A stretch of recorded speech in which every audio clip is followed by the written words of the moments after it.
What's up, Moto buddies? Mike here from Taco Moto Co. and Baja Taco Tours, and I want to introduce you to the brand new, just released Taco Tensioner.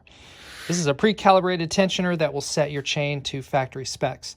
A lot of guys will tell you just put 3 fingers back there, and that's all well and good, just so long as your fingers represent final chain height, which is 55 to 58 millimeters. So if you have fingers that work to that dimension and you get the correct chain spec, then go for it. If you don't and you want something that is data specific, then you're going to need to use some instrument or some tool or something. Now, back in the day, we used to just take a piece of wood and whittle it out. I remember I carried around in my backpack for a long time a piece of nylon cutting board that was an exact measurement here, and then it was kind of notched, and you just slide it over there, and it was a little bit inexact, but so is shoving some fingers in there. So what this is calibrated to the exact chain spec, and it's incredibly simple. You just slide it over the chain slider here in the back, and it's keyed so that it slots with this little drop down right here. It just slots right into this hole. You might need to scrape some grease out of that in case you cannot get that. And you do, here's another thing you're gonna wanna make sure when you do this is just, if you've got a lot of grease or debris buildup on this, it'll throw off the measurement. So as long as that's clean and this slits right in there, just click, then you're set. So that, and then the chain will go across the top of it.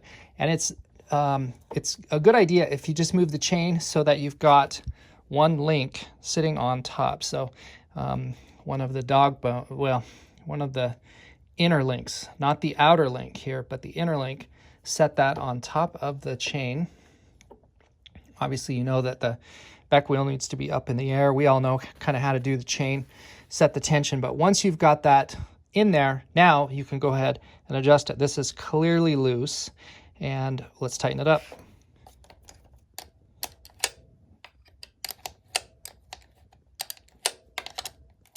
Grab one of the center dog bones again, center links, and I just pinch it and I give it a little twist. There's way too much slop there, and so I'm gonna give it a little tighten, give it another little tighten. I want this thing to move, and I don't want it as tight as like a guitar string, but I want there to be just the slightest little movement here, and that is about right. If I go a little tighter, I take that away. Now it's absolutely solid. It doesn't twist at all. If I go too loose, then the thing kind of flops around. So I want to just finesse it. And you can practice this, screw around with it when you're at home. Way too loose.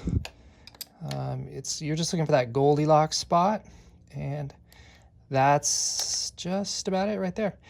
It's super easy. It's definitely not hard. You'll get the hang of it. You'll get the feel of it. It's sort of like when you use feeler gauges and you're adjusting your valve and you're just trying to find that drag point. That's all you're doing here. Pretty much the same idea. So I've got that set on this side. I'll use a veneer here to check and see what that measurement comes out to. And here's a little pro tip. You can just lock it. You can use the nut here on the end of this to lock it, and that will set my gap on that side.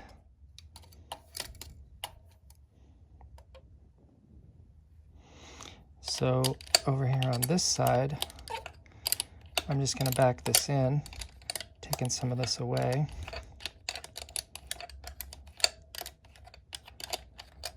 Don't forget that when you make these chain adjustments, you need this slider block here to be all the way up to the stop, so you can give it a couple of hits on the back. Take a rubber mallet and do that too if you like. Notice that with these aftermarket axle nuts, there is a little cam and a gap in there, and it is pulling it forward for me as I tighten this nut. It's pulling the slider and it's pulling the axle in. If you don't have one of these, if you have the standard one, you'll definitely need to tap it in the back, but you should do that anyway just to make sure your gap is closing. And we are there. It's more accurate to do it with something like a veneer caliper to set the gap than just with your eyeball, because you're trying to look at these tick marks, and that's pretty inexact. We like to just use a veneer caliper. All right, and once you're done on the right side, come back to the left, double check your chain, and we are good. It didn't budge. If it did change, so by moving the right-hand side, doing the adjustment over there, if you've lost your adjustment on the chain side, just do it again.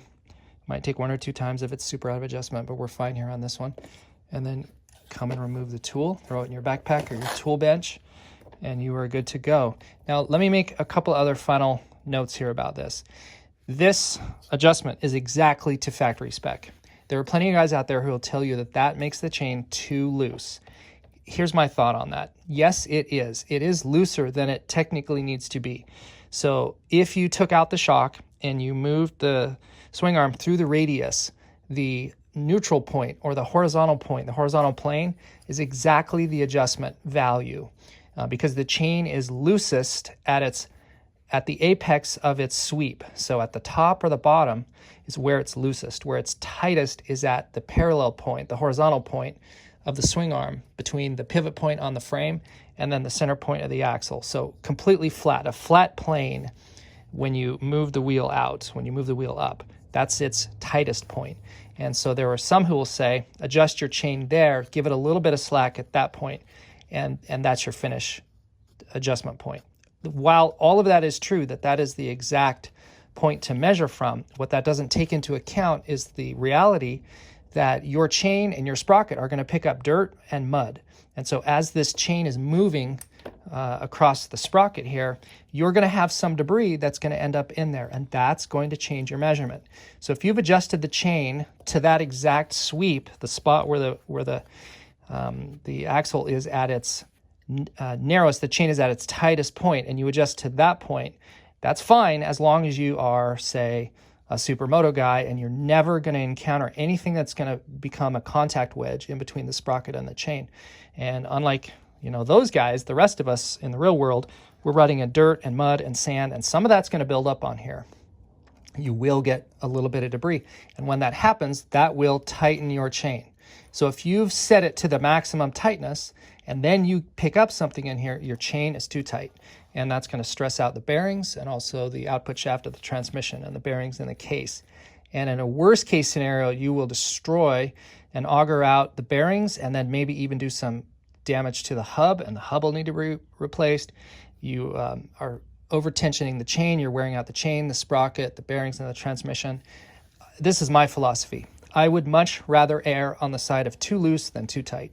And so I advocate for setting your chain adjustment to factory spec because that spec has taken that into account. It's not too generous on purpose. They didn't come up with that number because they didn't go to college and they didn't know what they were doing and taking all those variables into account. So we advocate for adjusting the chain to factory spec. I'd rather my chain be a little loose than a little tight.